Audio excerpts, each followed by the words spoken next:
In a world where Gen X women are literally trying to understand menopause and just survive out here, and Jesus must be the center of everything we do so we don't end up in jail. We want to reserve a place where we can address our hot flashes and most definitely everything the Holy Ghost has laid on our hearts, all at the same time. I'm Michelle. I'm Elena. So come on, let's talk about it. Welcome. Listen, We're a hot mess.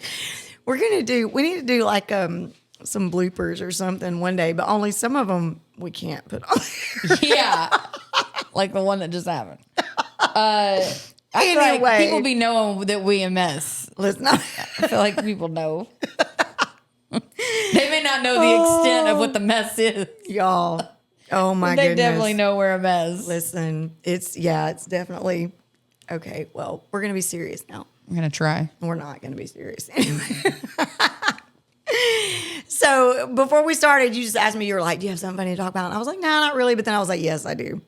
So this is kind of different than what we usually talk about. But yesterday, of course, this will air later. Yeah. But yesterday, my oldest niece turned 10 this past week. Yes, she did. And so her birthday party was yesterday. Well, my sister has 4 kids.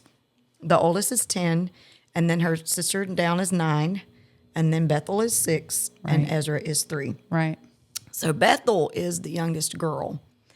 And Bethel, she is a different child. She's in a league of her own. She is, yes, in a league of her own. And she'll let you know. Oh, yes. She's very much. She ain't scared. She's not afraid. She's of Kara. anything at all in her life ever. And so yesterday we're at the party and she's such the dramaticness of her persona. Yeah. It kills me sometimes. And I'm that aunt. They call me Lala.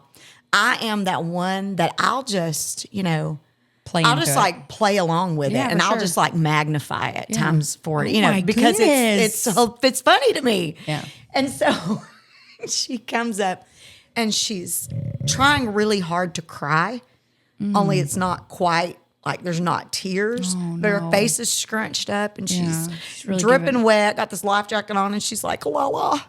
I'm like, yes, baby.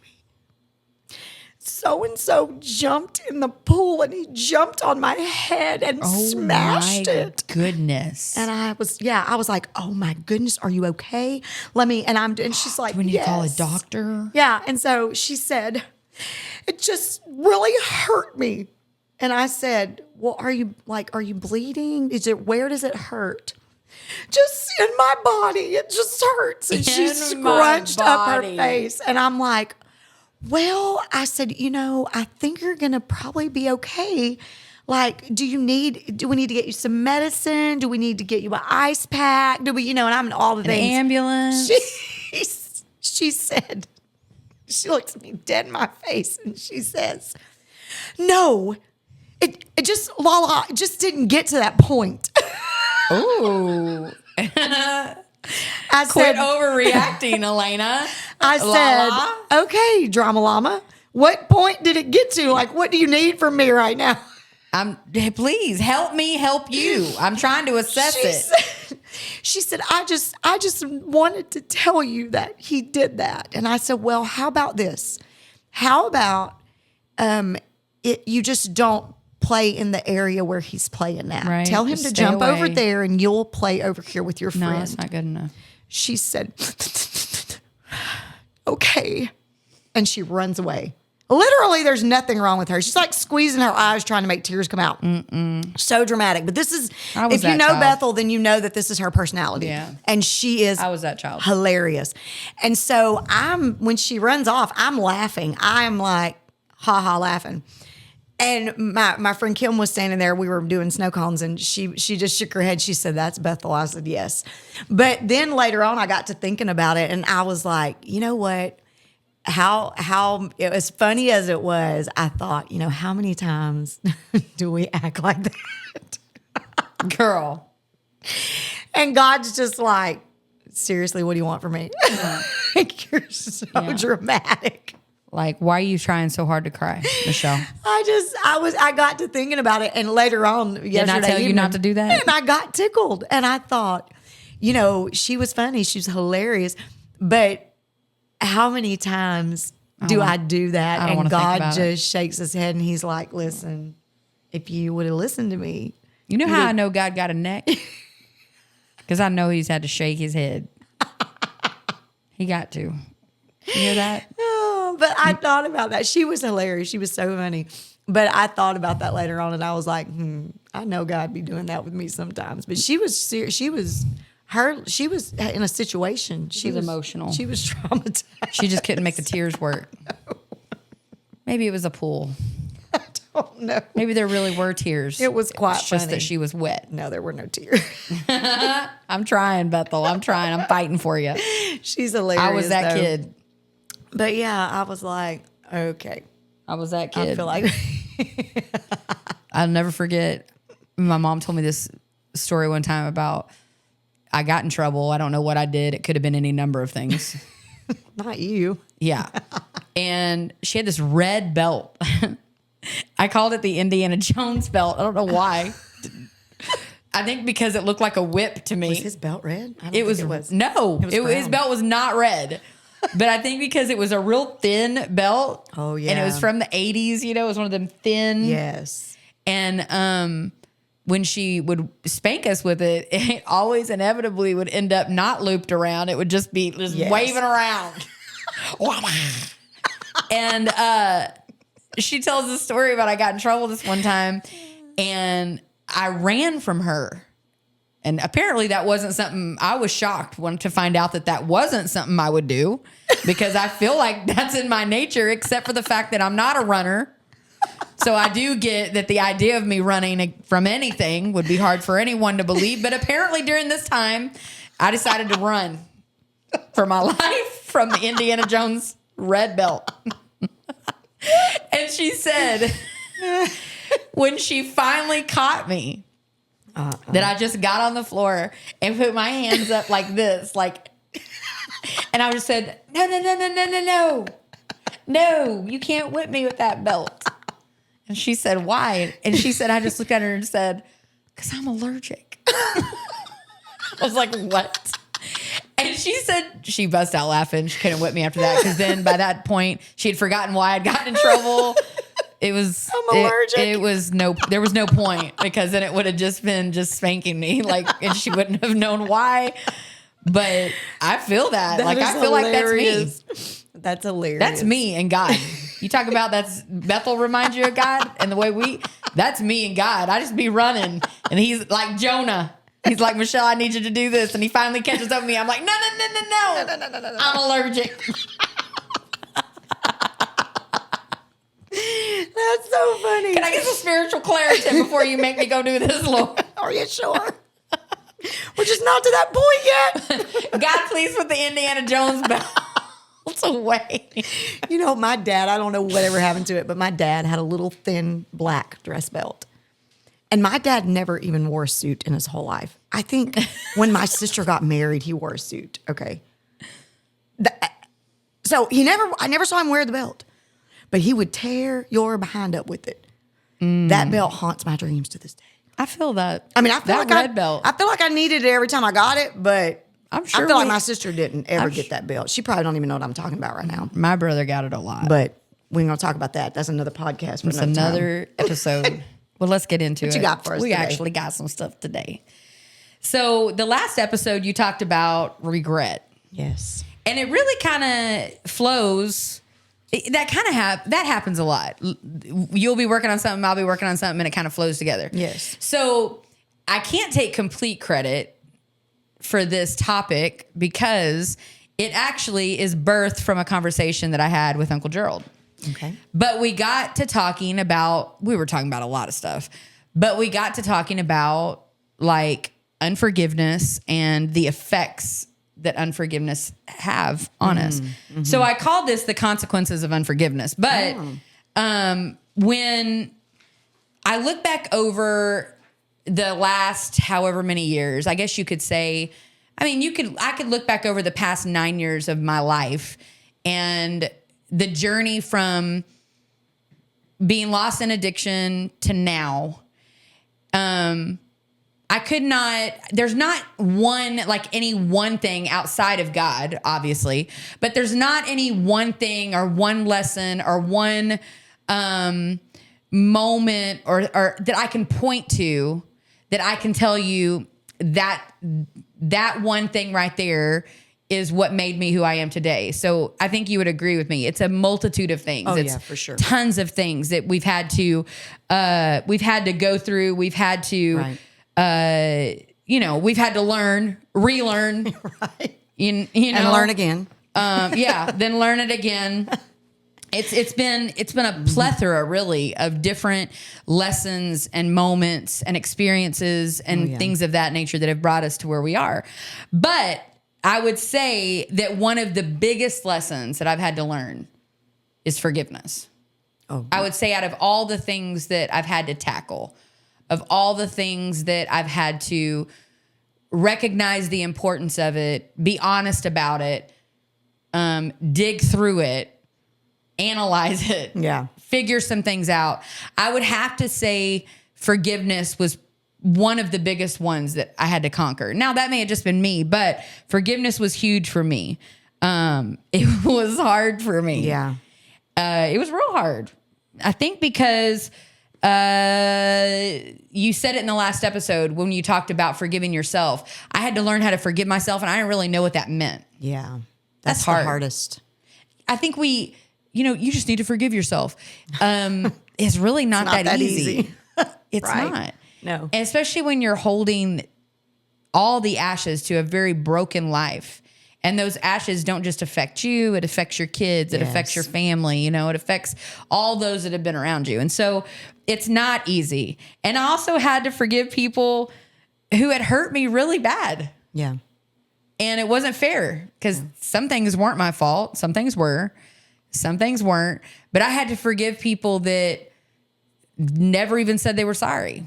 Right. And to be honest, some of them probably weren't sorry. Never will be sorry. And probably. never will be. Right. No, that's the truth. That was tough for me.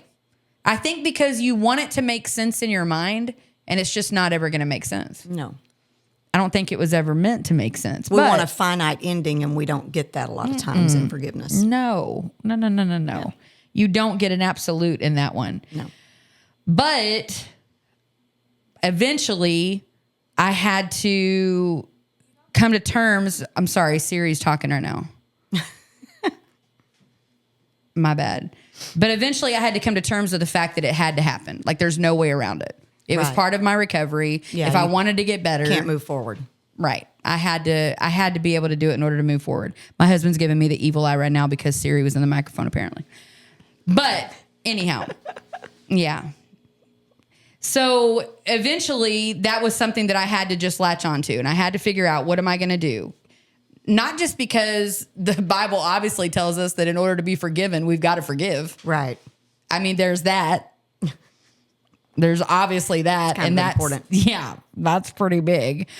But when I started looking at my life, I had to come to the realization as well that forgiveness was one of the things that had set me free. So there must be something about it. Right. There had to be something in it that meant something. If forgiveness was important enough to play that huge of a part in me being able to walk away from a lifestyle that was literally, it was going to kill me. So if it was that important, then there had to be something to it. And thus began the journey.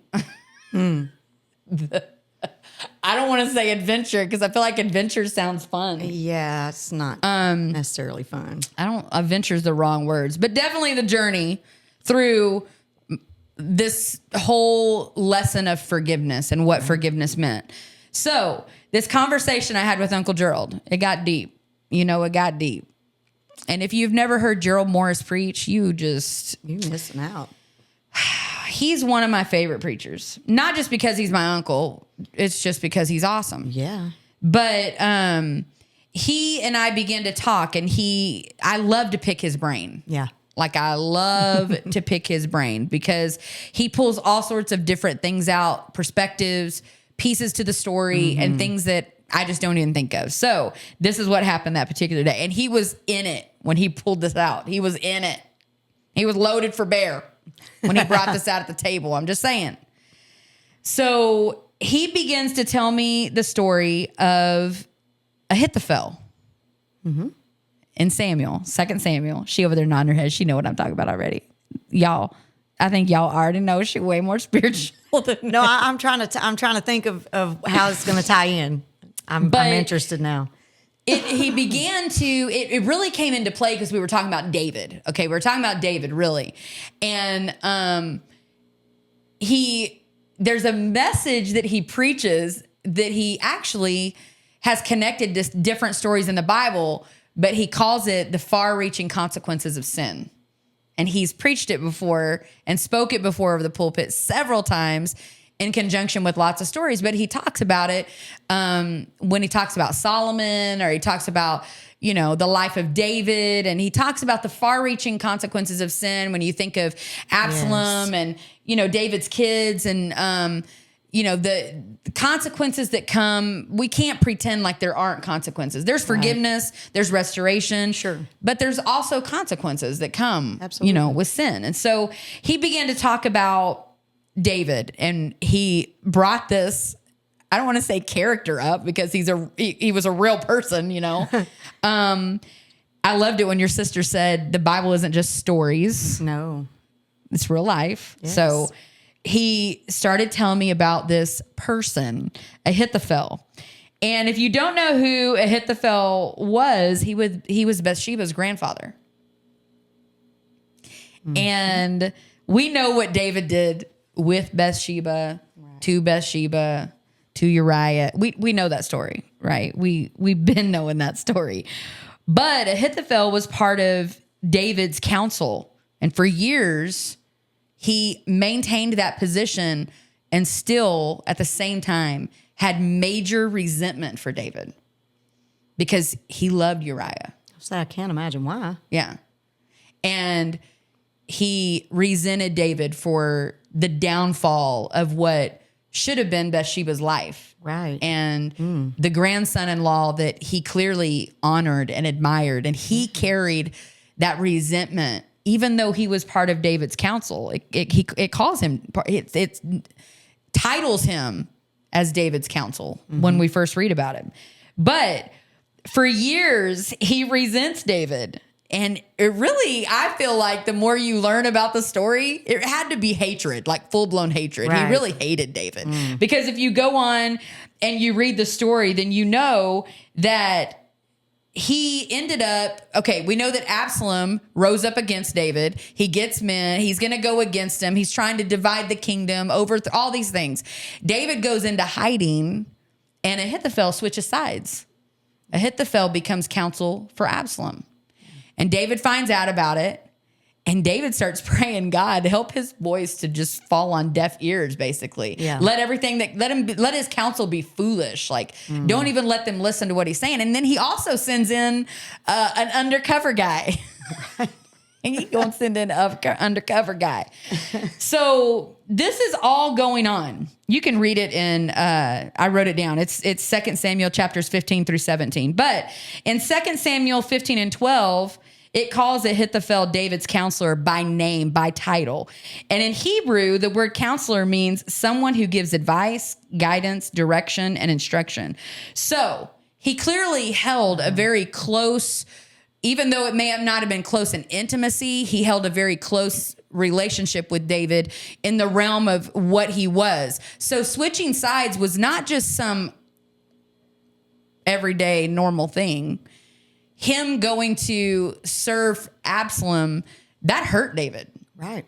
It hurt him because David's not going to understand someone like Ahithophel, because in the midst of David's hurt or bitterness or wrong or sin or whatever, David always had a heart after God. So he doesn't understand. Like, David over there just like, how did this happen? He probably crying. He really probably crying. But he flees. He goes into hiding. And if you keep reading, you're going to see that Ahithophel was finally exposed. David said what he said. David sent somebody in undercover. And he goes on to advise, Ahithophel does, Absalom to allow him to take an army of men to find David so he can kill him. Yeah. And he says, I'll just kill the king. If you'll let me take these people, I'll just kill the king. He was trying to tell him, I'll do this for you, man. This Yeah. is for you. Yeah. This is for you, man. It ain't for me. It's for you. Yeah. I got you. Like, just let me do this for you. Now, let me remind you that this is all fueled by unforgiveness. Yeah.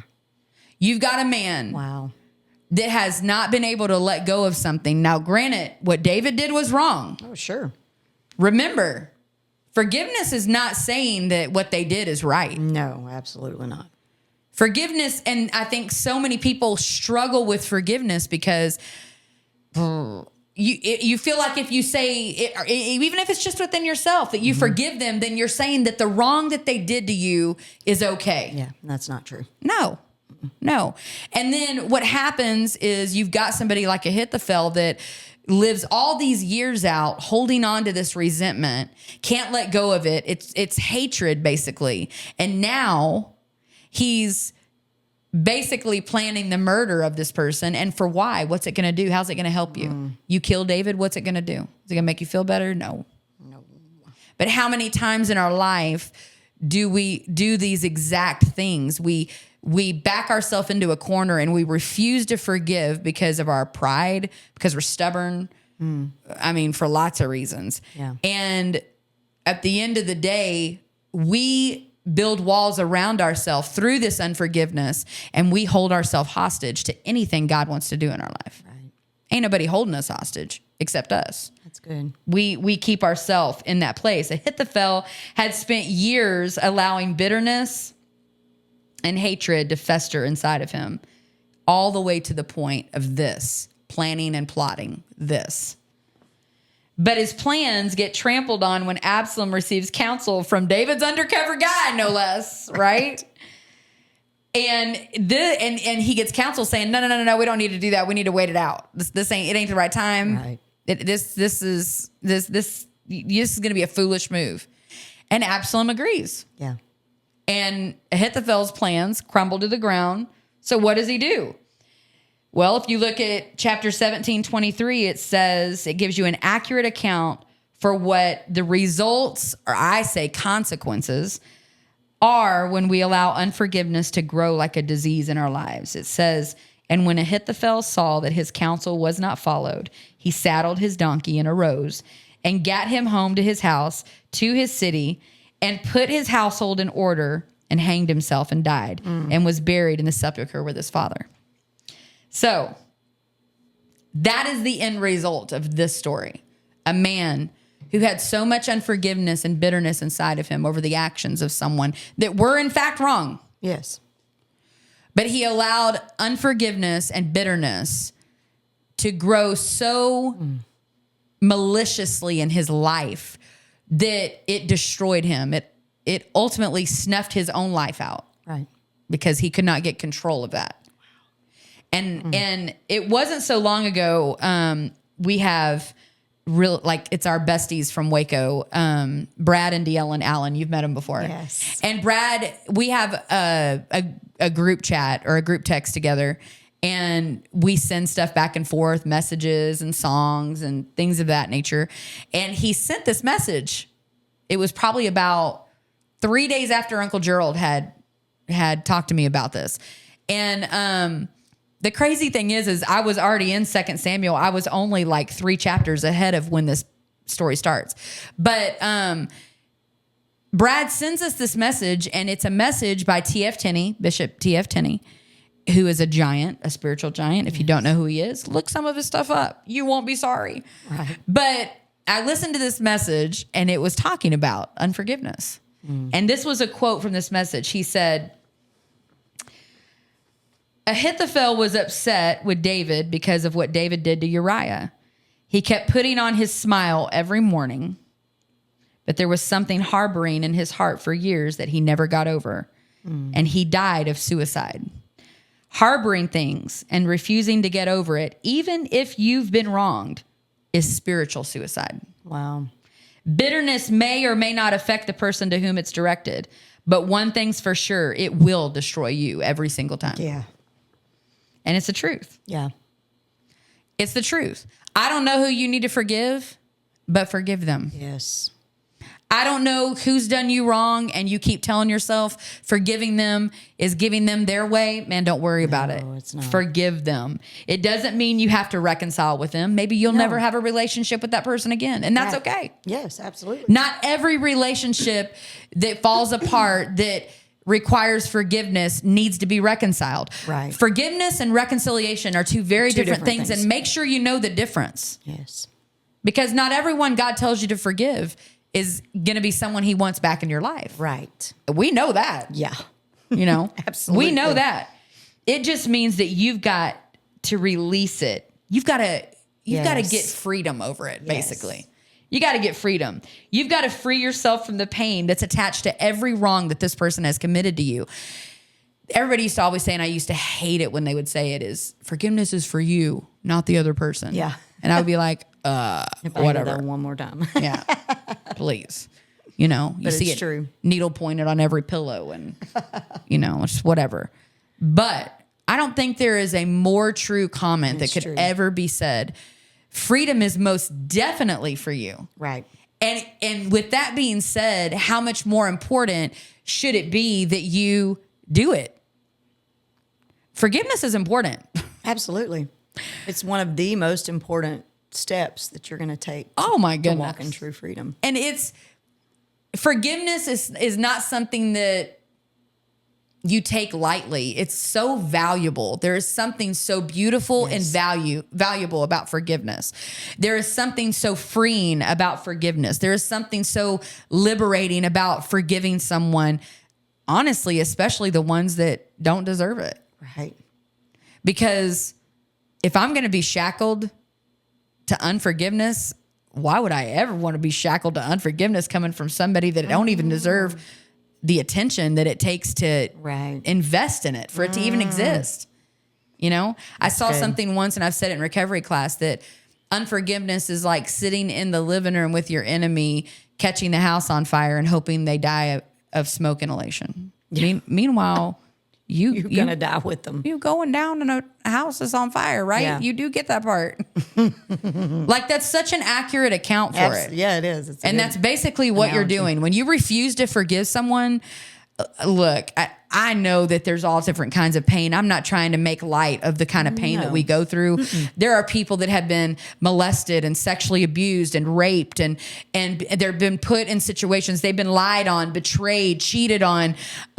They've been, you know, I mean, physically abused, and they've been talked about and lied about. And I get it. Like, there's all sorts of different things that wear that hat of pain and heartache and trouble. But if you don't figure out a way to forgive them and move past it, all you're doing is it's wearing the grave clothes. You're just keeping them on. God's giving you resurrection, and you're going to suffocate in the grave clothes. It's like we said that one time. That it's you literally, God's saying, I want to resurrect you from this. I want to free you from this. But you've got to do this. And then you say, hold on. Like, you know, I didn't sign up for that. Yeah. But wait, if you don't, you're going to die in that. Absolutely. And you will. Absolutely. Ahithophel did. He died in this.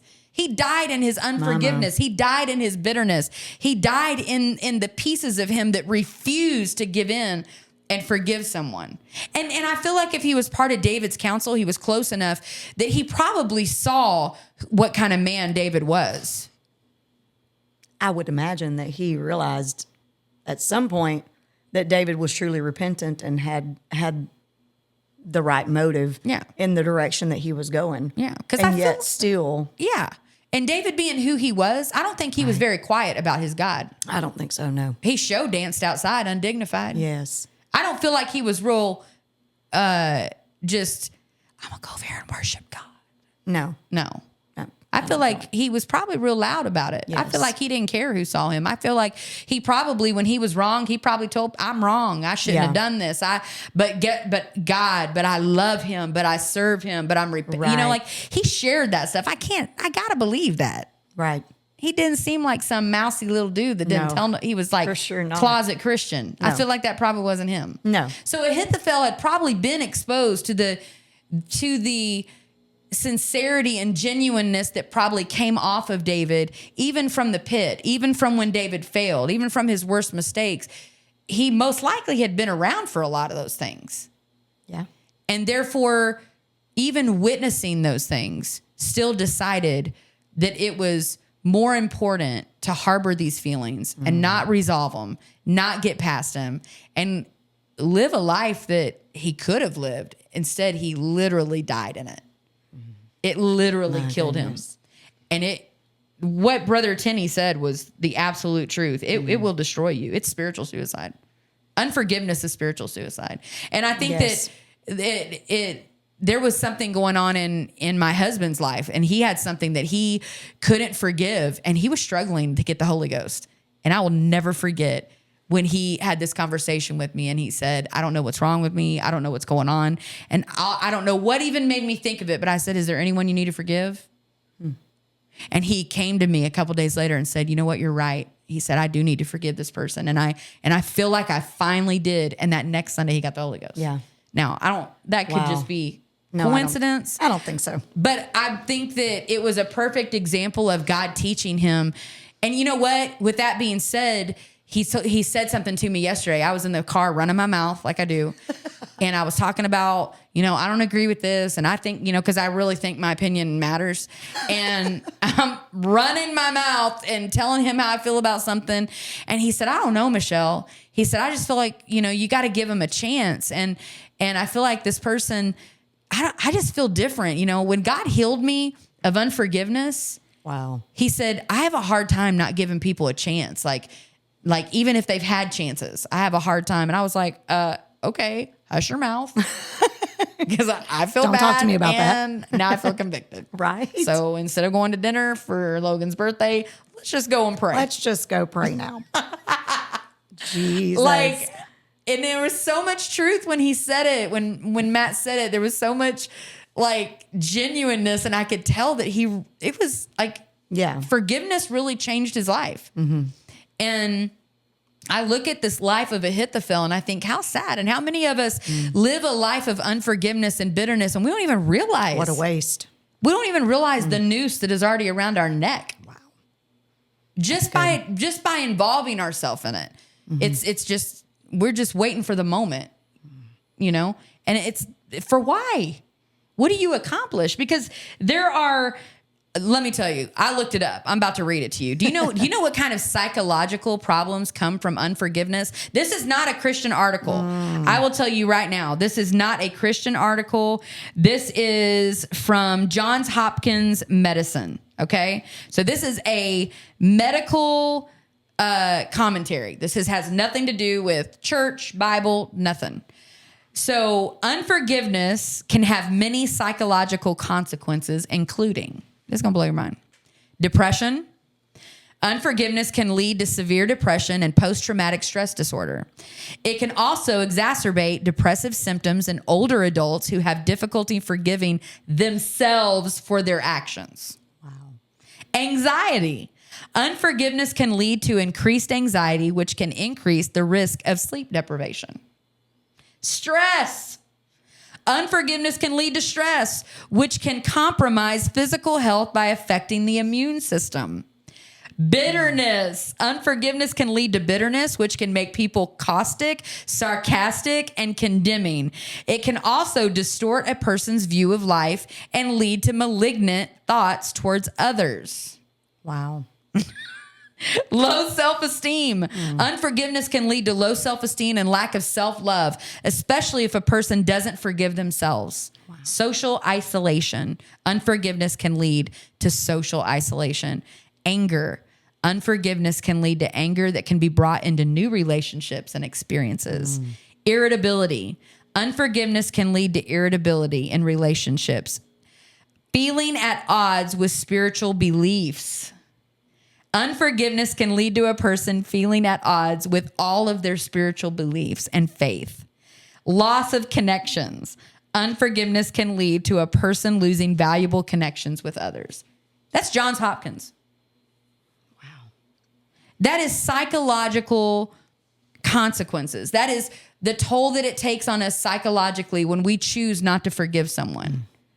From physical health to mental health, it's all there. All the areas. There's no benefit in unforgiveness. Show me one. No, there's Show me one benefit. no. The hurt you have to endure in your life may not have been your fault, but I say this all the time. Your healing is always your responsibility. Every time, yes. It is. Do yourself a favor. Forgive. It isn't. It's not cliche. It isn't for them. It's for you. No, it's definitely for you. It's 100% for you. So stop carrying all the unnecessary weight. Stop carrying the unnecessary baggage. It's just, there's no reason for it. Right. Hebrews 12:15 says, to watch out that no poisonous root of bitterness grows up to trouble you, corrupting many. Because bitterness corrupts, divides, and devastates. It damages and destroys. But Ephesians 4:31 through 32 says, let all bitterness and wrath and anger and clamor and evil speaking be put away from you with all malice, and be ye kind one to another, tenderhearted, forgiving one another, even as God for Christ's sake hath forgiven you. There is no way, shape, or form that you will ever convince me that unforgiveness has any place in your healing or in your recovery. You will not convince me of that. It's been proven to us in scripture. It's been proven to us psychologically, medically, and it's been proven to me through personal experience. Yes, I agree. Absolutely. There's no way I could live in freedom the way I live today if I carried the unforgiveness Right. Absolutely. that I walked into this with. Right. Absolutely. Absolutely. I think you can vouch for that. Absolutely. And here's where I think we get afraid sometimes is, and I tell this to people frequently and they just look at me, forgiveness is sometimes not a one and done deal. And that's where we get afraid because we think, well, if I do this one time, well, it should be done. No. Life happens. Things are going to come up. Yeah. And that's going to come back to you. Not always, but a lot of times it will crop back up and you have to take it to the cross again and say, okay, God, I forgive that person again. Yeah.